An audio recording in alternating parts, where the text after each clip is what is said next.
April 16th, 2026. On this day, Ukrainians destroyed one of the most devastating non-nuclear weapons, the Solntsepek heavy flamethrower system. In this video, seen through the eyes of Ukrainian soldiers, we will show you why it is so dangerous, how the Russians deploy it, and break down the details of the most epic and tactical destructions of these systems. Let's go. The day before, on April 15th, a Russian Solntsepek, escorted by support vehicles, rolls out for a combat mission. This system has a very short operational range, a maximum of 10 kilometers. Their goal is to shell Ukrainian positions in the Zaporizhia region.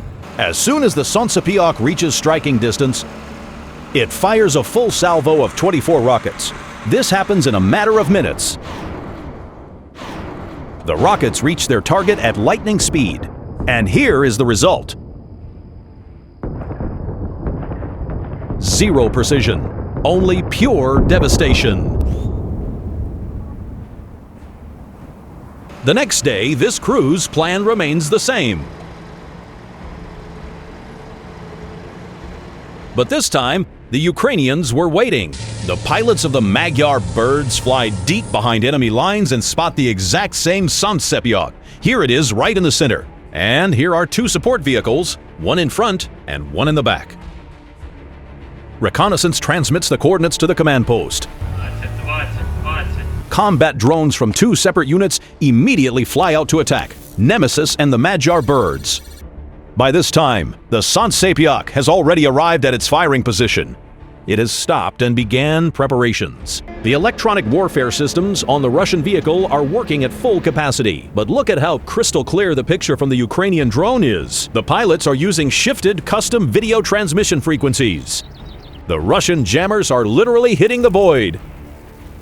The climax finally arrives. The drone targets the most vulnerable spot, the launch pod. But look! The strike does not trigger an instant detonation of the entire system. Instead, it triggers the launch of a single rocket. And this stray rocket blows its own support vehicle to splinters. Take a look at this again.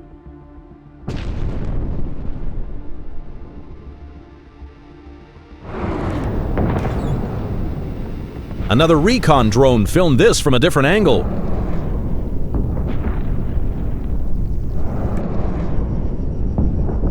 The Russians understand that the next strike is just a matter of time, so they decide to immediately retreat further away.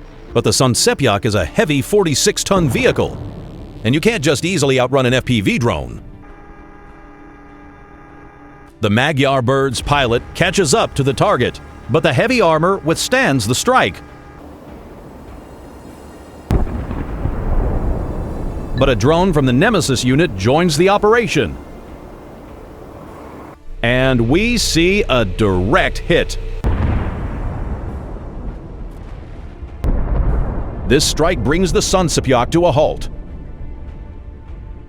The crew abandons the missile complex, and a follow-up strike is delivered immediately. It sparks a fire that quickly reaches the thermobaric ammunition.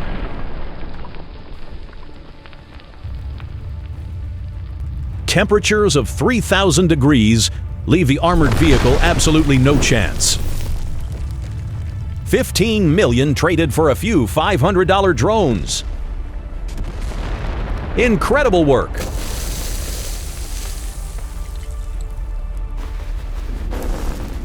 While in that episode, the drone strike didn't instantly detonate the full ammo load, in this case, the exact opposite happens.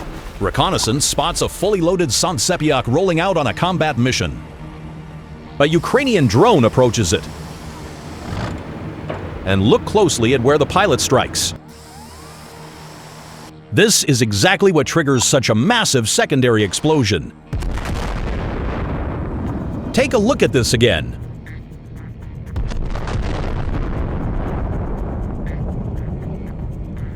And here is how the Russian pilots reacted to this strike.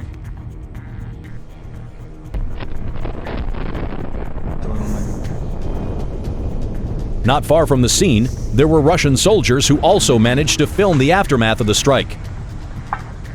And here is an episode where the Russians got lucky, but not completely. The Solntsepek arrives at its position. We see it through the camera of a Ukrainian scout. The target is incredibly high value, so an attack drone is already flying towards it. But here is what happens next. The pilot misses the shot. The Solntsepek crew realizes they've been spotted, turns around, and tries to flee.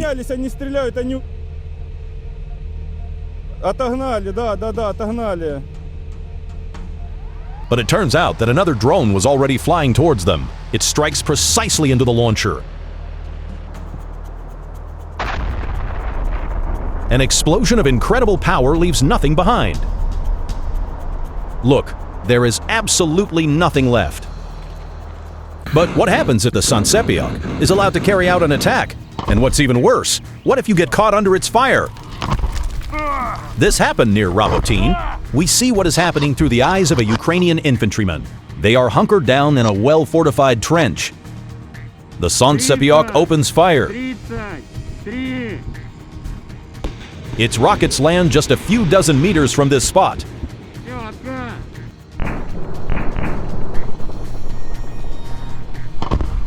Note, there is practically no sound of an incoming strike. This is characteristic of heavy multiple rocket launcher systems. A massive shockwave instantly compresses the air in the confined space. The dugout fills with a thick cloud of dust and powder gases. Due to the nature of the Solntsepek, even without a direct hit like in this case, soldiers suffer concussions and severe disorientation.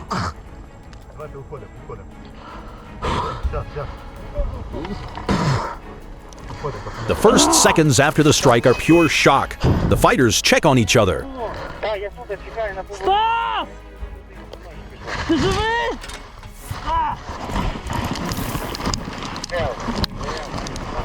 Stop! The infantrymen are deafened and disoriented, but they are alive. These footage are the best reminder of why destroying every Solntsepek system in the rear is absolutely vital for the troops holding these trenches. We know that Ukrainians are watching us. Let's hit that like button to show our support. Over the course of the war, the Russians have changed how they use this weapon. At the beginning of the invasion, the Russian command used the TOS-1A conventionally, strictly by the old Soviet textbooks. Solntsepeks moved as part of massive armored columns. Here, for example, is a perfect illustration. In this attack, we see tanks, infantry, and several Solntsepeks moving at once. At this time, a Ukrainian drone is flying towards the column. The tanks and APCs push forward, while the Solntsepek takes up a firing position. The drone accurately hits the target, and the fire breaks out. The ammunition begins to cook off one by one, causing a chain reaction that leads to this.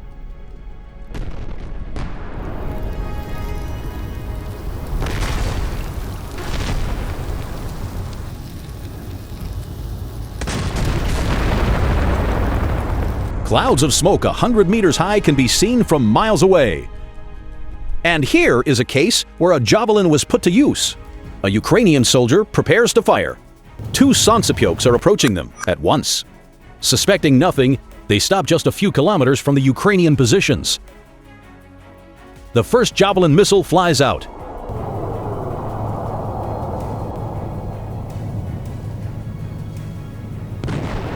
Direct hit. We can see the crew abandoning the vehicle and running away. Right after that, a second missile is launched.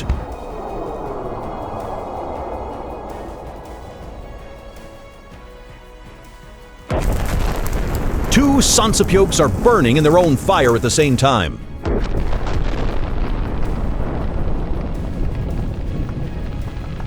And here is a moment featuring the Ukrainian Stugna ATGM, seen from the soldier's first-person perspective. The Solntsepeks are once again moving as part of a large column.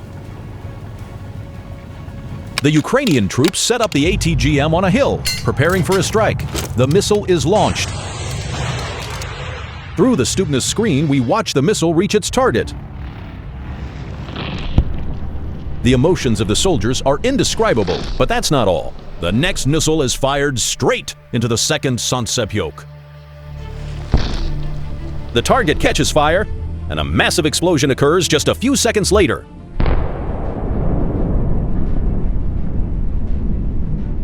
After suffering such losses, their tactics changed once again.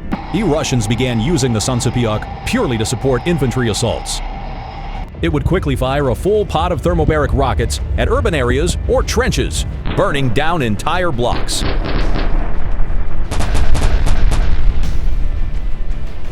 And then immediately flee. This is how the strikes were carried out on Azovstal. Here are strikes hitting the residential sector in Bakhmut. And here is a devastating strike on a high-rise in Mariupol.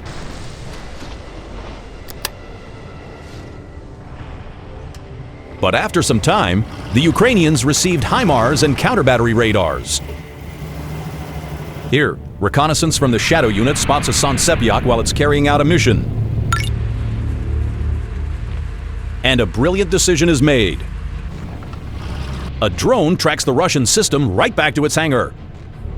The Solntsepek drives inside, and the pilot notices a tank parked in there as well. The coordinates have already been transmitted to a HIMARS crew. They make the launch, and in an instant, the rocket hits the hangar. A direct hit. And here is an even more interesting moment, because recon spotted the Solntsepek while it still carried a full payload. The flamethrower system is hidden in the trees and well camouflaged, but they have no idea that a HIMARS is already launching. A high-precision rocket lands right on the target and causes a massive secondary explosion. The Solntsepek's thermobaric rockets continue cooking off, leaving absolutely nothing of the highly dangerous system.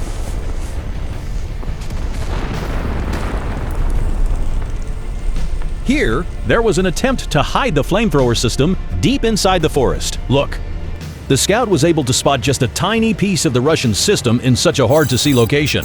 Within a matter of seconds, a HIMARS rocket flies in.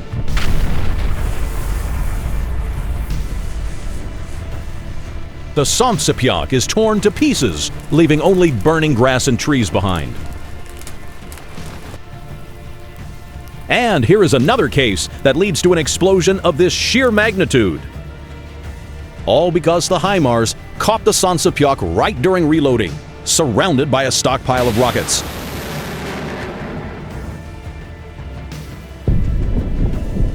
Take a look at this again.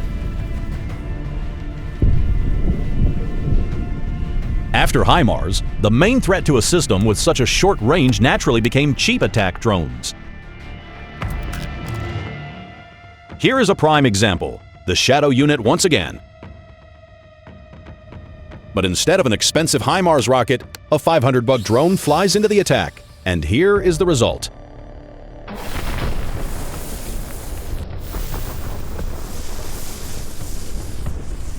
And here is how Ukrainian soldiers react to the destruction of such a dangerous system. A Solntsepek is spotted out in the open and struck by a drone. A massive detonation occurs immediately.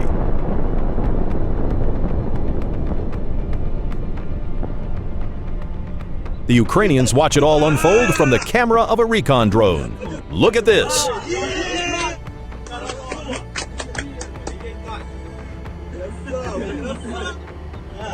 Now, to protect their Solntsepeks, the Russians began going out on combat missions exclusively at night. But the solution was simple: drones with thermal imagers. Just look at these frames of the Solntsepek in action, and imagine the massive thermal signature they leave on the screens of Ukrainian drones. These footage show how a Solntsepek operates at night in the Kherson region. A Ukrainian drone with a thermal imager easily hits the target and triggers this explosion.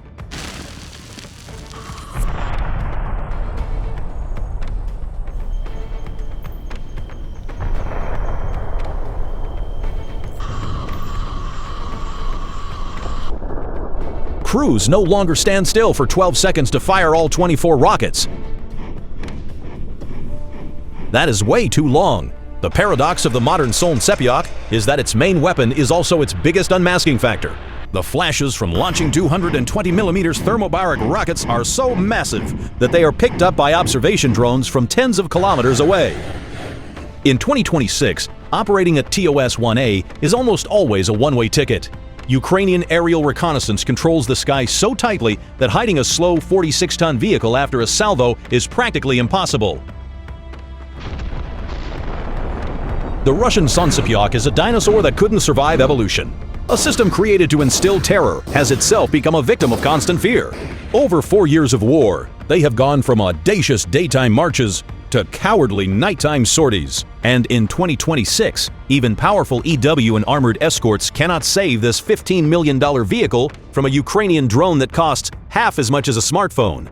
That's all we have for today. Thanks for watching. Subscribe and make sure to check out our other videos.